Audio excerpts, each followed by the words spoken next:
How to choose a private school. Choosing a private school can be a bit of a tedious process. For me, what I started out with was looking at all the private schools that were available in my area, making a list of those, and then checking out their websites and looking at the programs that they offered. And I narrowed it down to a smaller list from there because some of the schools didn't have what I was looking for. And then I looked at tuition also because tuition was a bit of an issue for me. So when I found schools that had the right program, that offered the right tuition, or a tuition that was in the range that I could afford, then I started making interviews with the schools. And each school was great about giving me an informational session. So I scheduled an informational session with each school, and I went and spent about an hour at the school to find out, face to face about their programs and the things, and take a tour and stuff, which was really great. And then I narrowed down the schools again from there.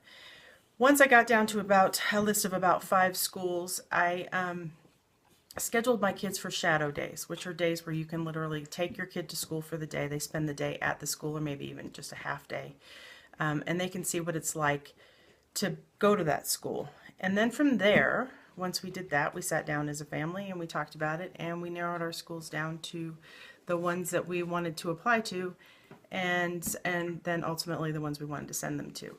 So it was a bit of a process. It probably took us about 4 months to get through that entire process, but once we did, we found the right school for our kids, and it's been a great experience. The only thing that was a challenge for us was the tuition in the beginning, because we didn't have a high income, and we were a bit income challenged, so we had to look at schools that would work for us, that worked within the range of our income.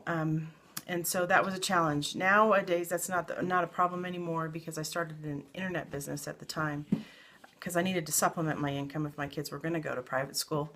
And so I started a part-time internet business, and I started out pretty slow. I worked a couple hours a day, took my kids to school, and that business has continued to grow over time. So now I still work part-time hours, but I have a full-time income from this business, and it's been pretty great. So I've been able to I no longer worry about the tuition issues. I can spend time with my kids. I can run a business. It's all been really great for me.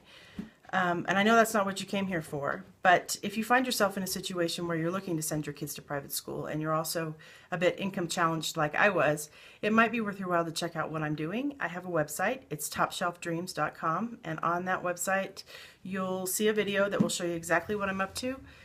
It's been a great ride. It's not just me. There's a lot of other people that are doing it. I got in with a great group of people that are all, finding a way to be successful from home and living the lifestyle that they want to live. So if you get a moment, it might be worthwhile to check it out. It's topshelfdreams.com, and hopefully we'll see you soon. Thanks.